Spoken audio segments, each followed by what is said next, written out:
या महाराष्ट्रातला किती जरी विद्वान आणि किती जरी मोठा, मग नोकरी क्षेत्रात असेल, व्यापार क्षेत्रात असेल, राजकीय क्षेत्रात असेल, वैद्यकीय क्षेत्रात असेल, नवे नवे आध्यात्मिक क्षेत्रात असेल, बायकोचं ध्यान होतं का नाही? ज्यानं लग्न केलंय त्याला विचारतोय मी. बाकीच्याहून मला काय करायचं, फुकट कळण शेंडी वळवळ, काय गरज आहे का त्याच्याहून? बायकोची आठवण होती, पोराबाळाची आठवण होती. तुला इकडे रोज 10,000 रुपये रोज द्याला आणि वर्षभर थांब म्हणलं कसं थांबशील दादा? आहे का नाही? आई दिसेल, वडील दिसतील, भाऊ दिसतील, काळी माती दिसेल आपली, ज्या मातीनं आपल्याला मोठं केलंय, नाते गोते दिसतील का नाही? नुसते पैसे अंगावर घेऊन फुकून घ्यायचं का? कोण दिसतंय? घरातली लोक दिसतात. पंढरपुरातल्या मालकाला घरातले दिसले नाही, फक्त संत दिसले. येडा झालाय. या सुखा कारणे वैकुंठ सोडोनी संत सदनी राहिला. इतके मोठे संत.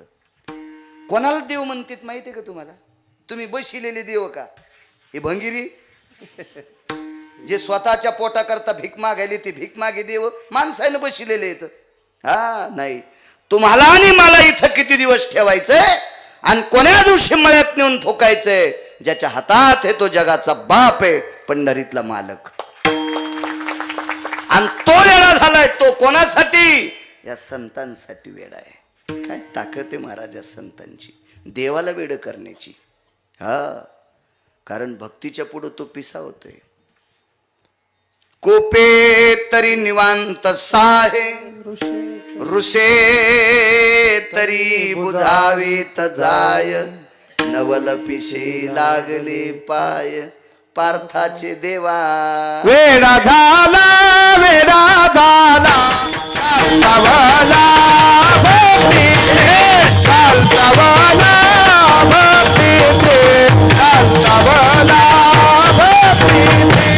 वेडा झाला, वेडा झाला, चालतावाला भक्ती रे, चालतावाला.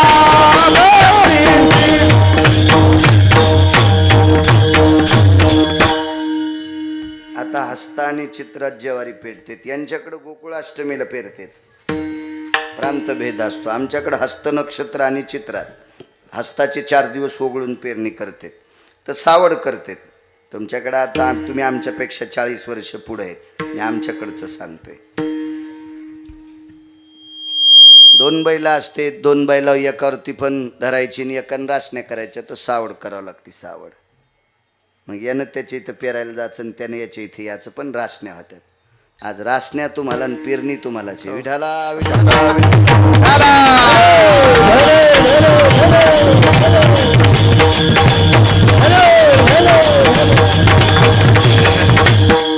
वेळा झाला, वेळा झाला.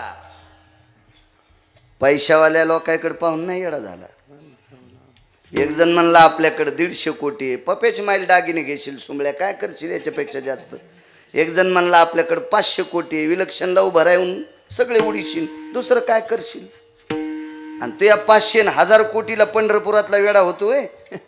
तुला किती द्यायचे तर तुला कोण्या दिवशी भिकारी करायचं हे त्याच्या बायकोच्या हातात आहे. तिचं नाव लक्ष्मी आहे आणि लक्ष्मीचा पती फक्त संतांकरता वेडा झालाय. याच्याकरता संत इतके मोठे आहेत. आणि त्या संतांचा महिमा प्रतिपादित असताना निळोबाराय म्हणतात, देव ज्या संतांकरता वेडा आहे त्यांचा महिमा मग किती सांगू? याच्या पलीकडे सांगू का तुम्हाला? याच्या पलीकडे, याच्या पलीकडे. एक बंगला बांधला की एक जण म्हणला महाराज लय सुखी झालो, आता पाहायचंच काम नाही. आणि सुखी झालो म्हणला आणि तिसऱ्या दिवशी पपेच माय मेली. कोणाला खाशील? कुठं खाशील सुंबळ्या? बंगल्यानं सुख भेटतंय का? अद्याप नाही, अद्याप नाही, अद्याप नाही. मग आपल्याला एक एक बायको तर इतके आपण असे उफाळायला लागलोत. तुफाने बायलासारखे आहे की नाही बाप्पा? उफाळ काय काय तुफाने बैला असे असते, असे उफाळतेच. घोडे त्याच्या घोडे नुसतं टास मारल्याबरोबर लगे 55-60ची मोटरसायकलची स्पीड असे घोडे पळतात, असे तुफाने. एक एक बायको देवाला 16,108. आपल्या बायकासारखी का पाहती कवाडाकडून चलती भिताडाकडे. 16,108 पत्न्या, त्याच्यापैकी लक्ष्मी दादा एक. आणि नुसती पैशाची मालकी नाही म्हणून लक्ष्मी नाही म्हणायची. पाय धुवावयाच्या दैवा पात्र झाली, अभिमान सांडोनी पांडवा. हे अर्जुना, अभिमान सोडून दिला लक्ष्मीनं आणि पंढरपुरातल्या मालकाच्या पायाचं दासत्व केलं. पत्नी अधिक दासी. आपल्या नुसत्या बायका आहेत, दासी नाही. ज्याचं लग्न झाले त्याने एकच म्हणायचं, ए दासी जेवायला वाढ, ए दासी आंघोळीला पाणी टाक. आणि मग काय म्हणती पप्याची माहिती गिरगावच्या बाळूला फोनवर सांगा. आपल्या मेन कापड्या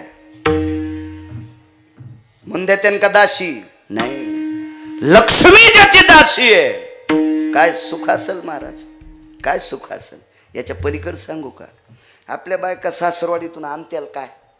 मग पण लग्न झालेलं, मी काय संन्याशी नाही, ब्रह्मचारी बी नाही.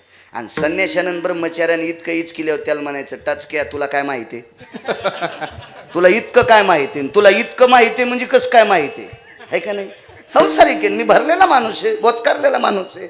मी सांगू शकतो काय काय गोष्टी संसारातल्या. बायको आणील काय काय, लय काय झालं तर हुंडा आणला असेल, पद्धत नाही हुंडा द्यायची पण द्यावं लागते, परंपरा आहे ना, देतात लोक वरदक्षिणा. काय काय आणीत असेल. काही काय बायका नवऱ्याचेच पैसे नेऊन भावाचं नाव करून दागिने करून येतात. चौघी जणी पटपण उभ्या राहा तुम्ही, चौघी जणी मला टकटक दिसायला. तुम्ही नवऱ्याचे पैसे चोरीतात आणि भावाचं नाव करून दागिने. उभ्या राहा चौघी जणी. तुम्ही तुमच्या मागच्या पण दोघी, माग बघायचंच नाही. मरायची एखादी राहू द्या, एवढ्या वेळेस माफ करतो. विठाला विठाला. काय म्हणू शकणार आहेत महाराज.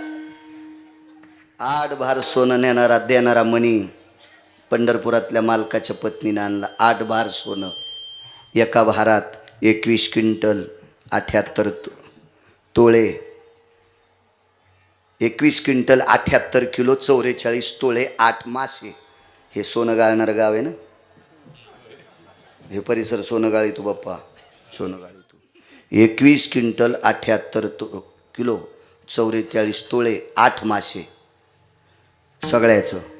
तर एका भाराचं 26,666 तोळे 8 मासे, 26,666 तोळे 8 मासे. एक भार गुणिले 8, 21 क्विंटल 78 किलो 44 तोळे. 22.5 क्विंटल सोनं देणारा मणी बायकोनं आणला देवाच्या. तिचं नाव सत्यभामा, सासऱ्याचं नाव सत्रजित नावाचा राजा, चुलत सासऱ्याचं नाव प्रसेन. यायला दोघायला मारणारा कृतवर्म्या. बस झाली की इतकीच यादी. सगळ्या गोळ्या एक खट्या घेतल्यावर रिॲक्शन येत असते. विठाला विठाला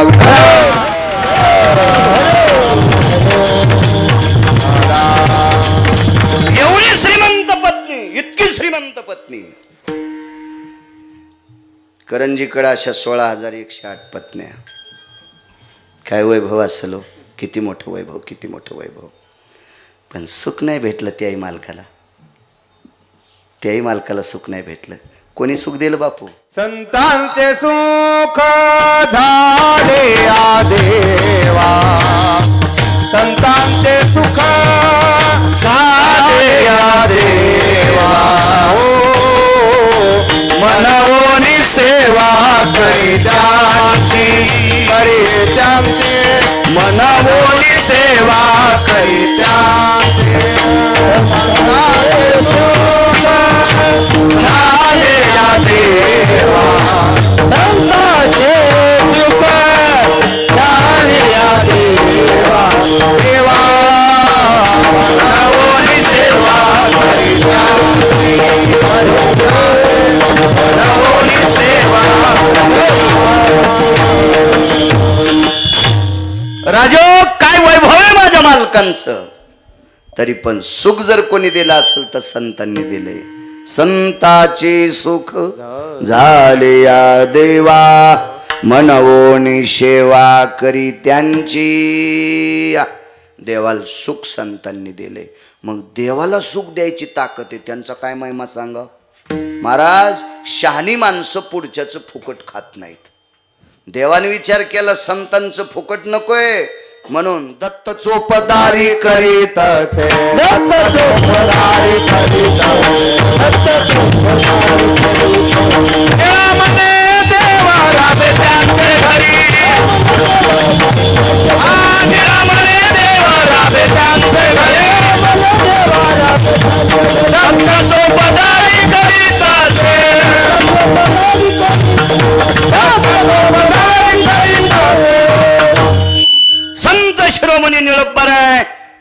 ज्याचा अभंग घेतलाय त्या विटेवरच्या मालकाचे प्राण आहेत निळोबाराय.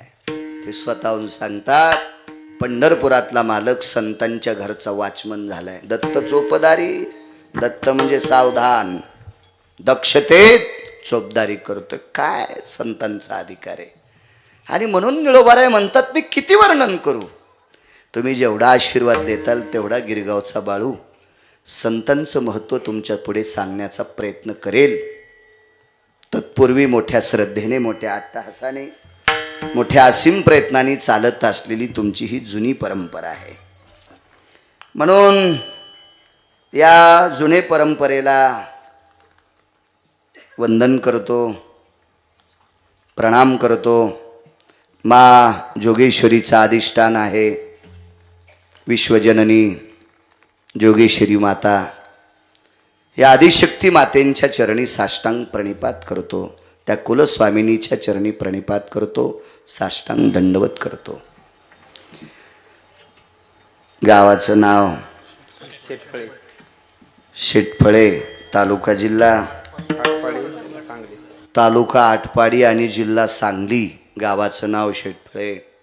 ग्रामस्थांच्या वतीने गावात जेवढ्या आडनावाची मंडळी असतील तेवढ्यांना कोटी कोटी धन्यवाद.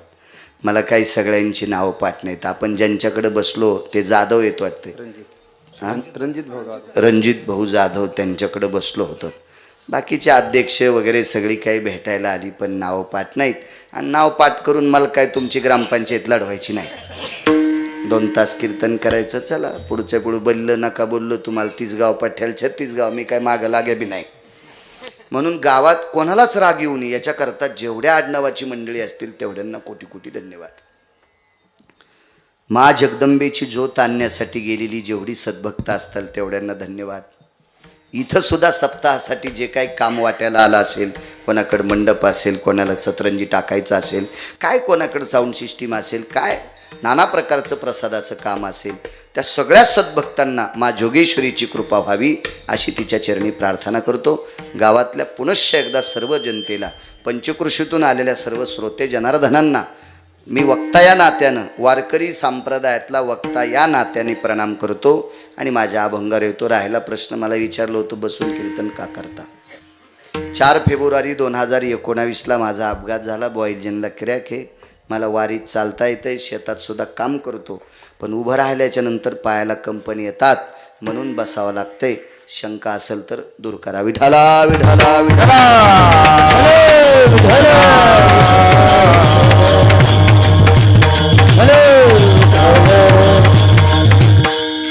दुसऱ्या राज्यातून, दुसऱ्या देशातून जगदंबेला ज्योत आणण्याचा उपक्रम आहे. चांगली गोष्ट आहे. या मातीमध्ये सरस्वतीचा सुगंध आहे. जगदंबेचं अधिष्ठान आहे करंजीकर, आदिशक्तीचं अधिष्ठान आहे उत्तरेश्वर बापू, पण इथं सरस्वतीचा वास आहे. ज्या गावामध्ये सरस्वतीचा वास असतो तिथली लेकरं विद्वान होत असतात.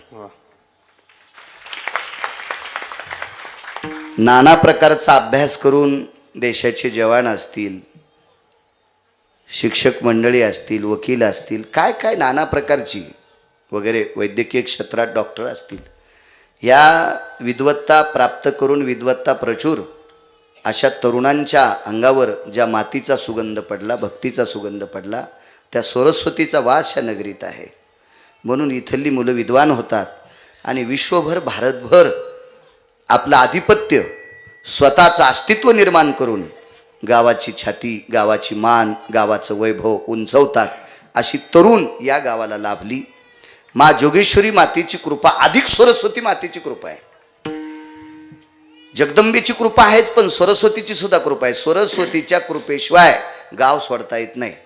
पैसे जवळ असल्यावर एसटीत, विमानात बसून, रेल्वेत बसून कुठेही जाताल, पण सरस्वतीची कृपा असल्याशिवाय वाणीची कृपा होत नाही. वाणीची कृपा असल्याशिवाय विश्वात भ्रमण करता येत नाही. म्हणून बाहेर अस्तित्व निर्माण करणारं गाव आहे. मग ते गाळं सोनं गाळणाच्या क्षेत्रात असेल, नोकरीच्या क्षेत्रात असेल. मला बापूंनी सांगितलं इथे जवान फार आहेत. मी आज इथं मिलिटरीमॅन आहेत म्हणून वर्णन करतोय असं मला चोंबळ्यानात पण नाही, पण मला एक वैभवच आहे. माझ्या अंतकरणातले 4 देव आहेत. माझे ज्ञानोबा आहे, तुकोबा आहे, अष्टादश संत विटेवरच्या मालकाचं भजन करतात, काशीतल्या मालकाचं भजन करतात. हे अष्टादश संत एक देव आहेत. काशीतले मालक आणि पंढरीतले मालक हे 2 नंबरचे देव किंवा 1 नंबरचे देव. आपण ज्यांच्यामुळे उद्याचा सूर्य पाहतो, ते भारताचे जवान 3 नंबरचे देव आहेत. आणि ज्याच्या रक्ताचा घाम मातीत पडतो आणि त्याच्यापासून आपण मोती खातो, हा शेतकरी राजा 4था देव आहे. मला 5वा देव आवडत नाही आणि आला तरी मानित नाही. विठाला विठाला.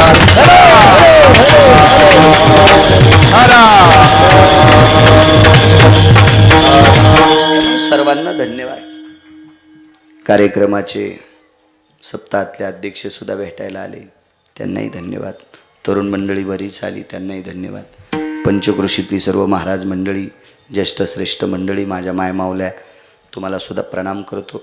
मृदंगाचार्य आमचे आदरणीय सुदर्शन महाराज आहेत, आदरणीय गजानन महाराज आहेत, तासगाव परिसरातले, हे सोनपेठ परिसरातले. उत्तरेश्वर बापू तुम्हाला ज्ञात आहे, इकडे परिसरात फार असतात ते सुद्धा आहेत. त्यांच्या बाजूचे महाराज नवनाथ महाराज आहेत, विनेकरी बाबा, हे कीर्तनकार महाराज आहेत आमचे, अनिल महाराज आहेत आमचे, करंजीकर महाराज आहेत. मस्तक माझा पायावरी वारकरी संतांच्या साऊंड सिस्टीमवाल्यांना सुद्धा धन्यवाद. चला, काय त्यांचा महिमा वर्ण वारंवार हरिभक्त थोर मंडळी. शारदीय नवरात्र महोत्सव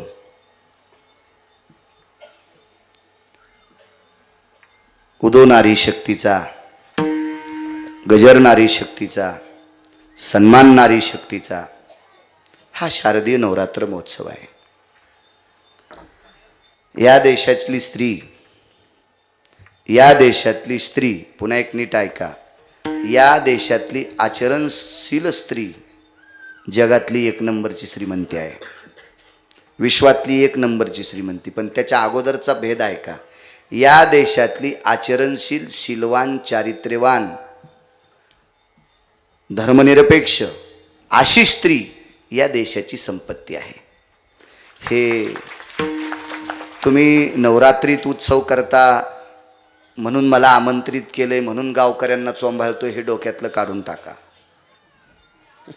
एखाद्याला आनंद वाटावा, त्यानं माझी तारीख घ्यावा, त्यानं मला पाकिट द्यावा, याच्याकरता कीर्तन करीतच नाही.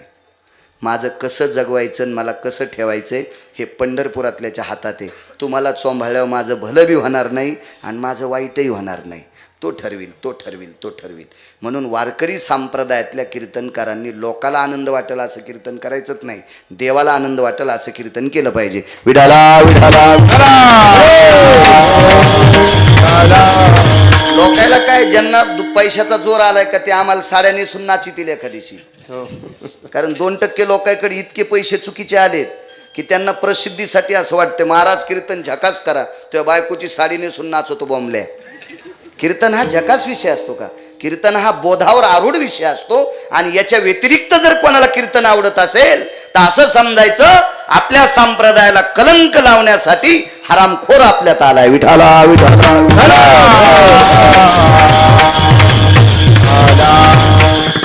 पुराणाच्या दिलाशानुसार सांगत राहील, राज्य राणी व संपत्ती, ज्या घरी कुल स्त्रिया, राज्य राणी व संपत्ती. या देशाची संपत्ती कोण असाल, सर्वात उच्च टोकाची संपत्ती, तर माझ्या भारत देशातली, महाराष्ट्रातली स्त्री आहे. तुम्ही किती मोठे आहात माझ्या माईंनो. माझ्या माऊली महावैष्णव ज्ञानोबारायला सुद्धा 9 महिने पोटात तुमच्यातल्याच एका स्त्रीने ठेवलं. माझ्या श्रीमंत श्री जगद्गुरु तुकोबारायांना सुद्धा कनकाई सारख्या माऊलीने पोटात ठेवलं. रुखमाई सारख्या माऊलींनी ज्ञानोबारायांना पोटात ठेवलं. जिजाऊ मातेनं छत्रपती शिवाराजांना पोटात ठेवलं. धर्मनिरपेक्ष महाराणा प्रतापांना 9 दिवस पोटात ठेवलं. रत्नांना जन्म देणाऱ्या तुम्ही रत्नाची खान आहात. निंदा मत करनारी की नारी रतन की खान है, इस नारी से पैदा हुए भीष्म शुक हनुमान कबीरा, भीष्म शुक हनुमान. वाह. जिस नारी से पैदा हुए भीष्म शुक हनुमान कबीरा भीष्म शुक हनुमान. रत्नांना जन्म देणाऱ्या तुम्ही. कोण गिरगावचा बाळा? परभणी जिल्ह्यातला. त्याला इकत घेऊन आवताला लावणारे इथं 5-50 लोक श्रीमंत बसलेले असतील. 5-50 लोक तुमच्यात असतील की गिरगावकराला आवताल लावताल इकत घेऊन. तरी पण माझ्या पुढं 2 तास बसलात. मी सुद्धा याच महाराष्ट्रातल्या एका स्त्रीच्या पोटी जन्माला आलो. इतक्या मोठ्या आहात तुम्ही माझ्या माईंनो. पण याच्यातलं अलीकडचं ऐकायचं. आचरणशील, चारित्र्य संपन्न, शीलवान ती स्त्री भारत देशाची संपत्ती आहे. शारदीय नवरात्र महोत्सवामध्ये निवडलेला अभंग संतांच्या महिम्याचं वर्णन करणार आहे. संत किती मोठे असतात याच्यावरच एक तुमच्याशी जुळेल आणि संतांचाही अधिकार किती मोठा असतो या दोन्ही गोष्टीचं मूर्तिमंत प्रकरण तुमच्या पुढे मांडतोय.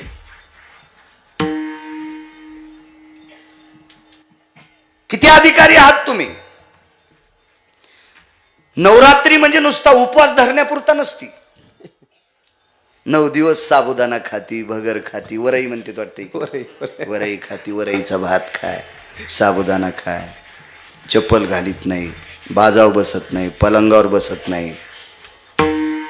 खूप लोकांचे उपास असतात ना. काही काही माणसं पण 9 दिवस उपास धर. भंगिरी आहे हो. देवीच्या गोळ्या नाही संपल्या ना आलायकांनो. हे 10 दिवस नाटकं केल्याने देव पावत असती का? जीवनभर चांगलं वागायचं. त्याला जगदंबेची कृपा होती. असे तर लय गंगातल्या नावेतले चाटू फिरायलेत. विठाला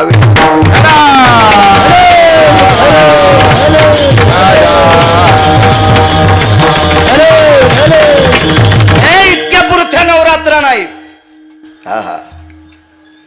जीवनभर विस्तवासारखं वागणं, जीवनभर तलवारीच्या पातेसारखं तीक्ष्ण वागणं ते जगदंबेला आवडतंय.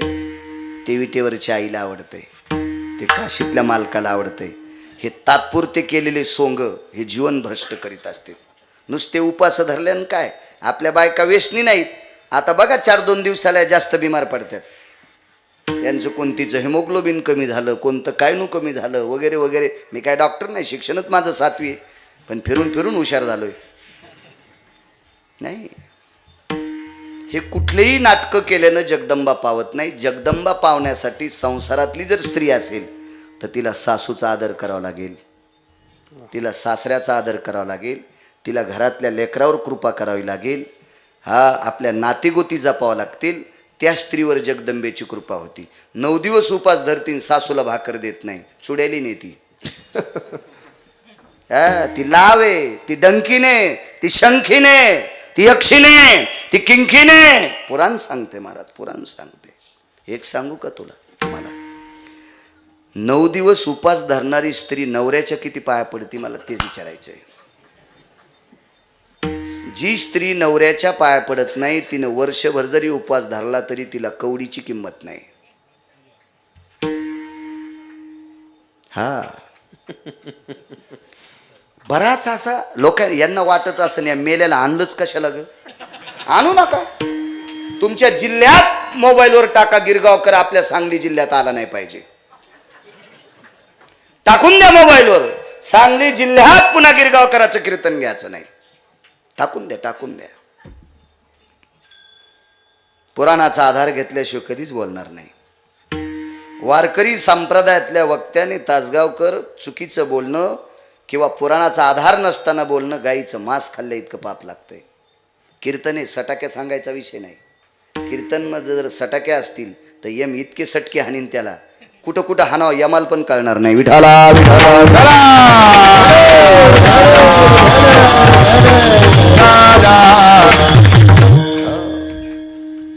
काही काही बायका आमचं दर्शन घेत्याल, आम्हाला काजू टाकून दूध देत्याल, बदाम टाकत्याल, चारोळी टाकत्याल, बासुंदी देत्याल आणि नवऱ्याला टायमाला पाणी देणार नाही. अशी बाई ज्या भागात आहे त्या भागात पाऊस नीट पडत नाही. एक मुद्दा सांगतो तुम्हाला, पुन्हा एक ऐका. राग येऊ द्या माझा, जाऊ द्या. असं समजा की चुकीचा बाळ्या आमच्या गावाला आलाय. तुमचं नशीब फुटकं समजून ऐका. आज असं समजा की आपलं नशीबच समुद्राच्या पलीकडे झोपले आणि हे मेला कीर्तन करायला आणि आम्ही ऐकायलो, असं समजून ऐका. वयस्कर स्त्रीनं आमच्या पाया पडायचं नाही आणि तरुण स्त्रीनं कीर्तनाला येताना नवऱ्याचं दर्शन घेऊन यायचं. 1 कोटी महाराजाच्या पाया पडल्याचं पुण्य तिला प्राप्त होते. 1 कोटी महाराजाचं. नवऱ्याच्या पाया पडत नाही, कीर्तनकाराच्या पाया पडते. 1 कवडीचं पुण्य नाही द्वारकाबाई तुला. 1 नव्या पैशाचं पुण्य नाही वाचाबाई तुला. मी आमच्या भागातल्या सांगायलो, इथलं मला कोणाचं नाव माहित नाही. मग रेडीमेड कपड्याचं दुकान आहे, मी काय तुम्हाला कपडे शिवायला रिकामा नाही. हिला म्हणायचं जगदंबा. जगदंबेचा भक्त कोणाला म्हणायचं? तरुणाला, जो आईचं दर्शन किमान आठवड्यात एकदा तरी घेतो. आठवड्यात एकदा तरी आईचं दर्शन, बापाचं दर्शन घेतो. त्या तरुणाला जोगेश्वरीची कृपा होत असते. जो मायबापाचं दर्शन घेत नाही, इकडे उदो उदो करतो, असे ते लय लोळायले दगडाखाली इचू, कुंटाला न पडेत, अद्याप किंमत नाही. सर्वात मोठा देव जिच्या कपाळावर कुंकू आहे तिचा पती आहे.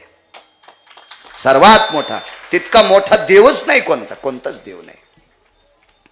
सकाळी आजीने, त्या मुलाची आई जर स्वयंपाक करीत असेल तर आजीनं नातवाचा डबा भरायचा, हा तिचा देव आहे. पण नातवाचा डबा भरीत नाही, तुळशी लिडे घालायली आणि मग म्हणते आमचा नातू नापास झाला, तू या अंगावर ट्रॅक्टर घालणारी, तू जरासं थांब. माझ्या माईंनो, राग येऊ देऊ नका, आपण कर्मभूमीवर आलोत. आपल्याला विटेवरच्या मालकानं कर्मभूमीवर पाठविले. आपण काम करत करत करत करत मरायचं असते. जे वाट्याला काम आलं याचंच तर नाव परमार्थ आहे. चला, काय त्यांचा महिमा, दोन्ही गोष्टी सांगतोय. या देशातली स्त्री किती पवित्र आहे आणि या देशातली संत किती अधिकारी आहेत. एक माऊली रोज सकाळी गंगेचं स्नान करण्याकरता जायची. काय त्यांचा महिमा सांगतोय बापू. गंगेचं स्नान करण्याकरता एक माऊली जाते रोज, आणि स्नान आटपल्याच्या नंतर गंगेला प्रणाम करते आणि तिचा तो पदर असतो डोक्यावरचा, तो पदर नाही काढत. एक ओटी पदर असतो आणि एक डोक्यावरचा पदर असतो. एक डोकं झाकण्यासाठी असतोय. आता झाकू नका, आता तुम्हाला ऊन कुठं लागायले. नका झाकू, नका झाकू, नका झाकू, नका झाकू. माझ्या माईंनो, या देशातल्या 2 गोष्टी झाकलेल्या पाहिजे. आपल्याकडं कुंटालानं पैसे असू द्या, कुंटालात नसते, पण माझी भाषा आहे बोलण्याची ती. अब्जानं पैसे असावा, पण डायरीच्या पुढून ठेवायचे नाही. डायरीच्या पुढून पैसे ठेवणारे भिकारी नसतात, भिकार चोट असतात. जे दिसत्या नोट आठवतात का, हे भिकार चोट असतात बंगिरे. पैसे हे आतल्या खिशात असावा आणि या देशाची स्त्री सर्वांग झाकलेले कपडे घातलेली असावा. 2 पदर असते. शिरसा भजायो नांबराय येन ओटी अंबरास्ततेवम प्रसाद पात्रोस्ततेवचम करद्वयान जायते नाम. डोकं झाकायचं एक पदर.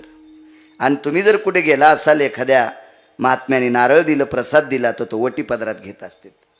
ओटी पदरात, ओटी पदरात. तो ओटी पदर ती स्त्री पाण्यात घालायची आणि त्या ओटी पदरात पाणी बांधून आणायची. कपड्यात कपड्यात. गोळ्या संपल्या नाही गिरगावकराच्या, नीट लक्षात ठेवा. कपड्यात ओटी पदरात पाणी आणायची. घरी आल्याच्या नंतर तुळशीला पाणी घालायच्या अगोदर, देवघरातले देव पूजायच्या अगोदर ते पाणी मालकाच्या पायावर टाकायची आणि पायावर टाकल्याबरोबर मग दर्शन घ्यायची. पाणी तांब्यात आणत नव्हती, पाणी बकिटात बादलीत आणत नव्हती,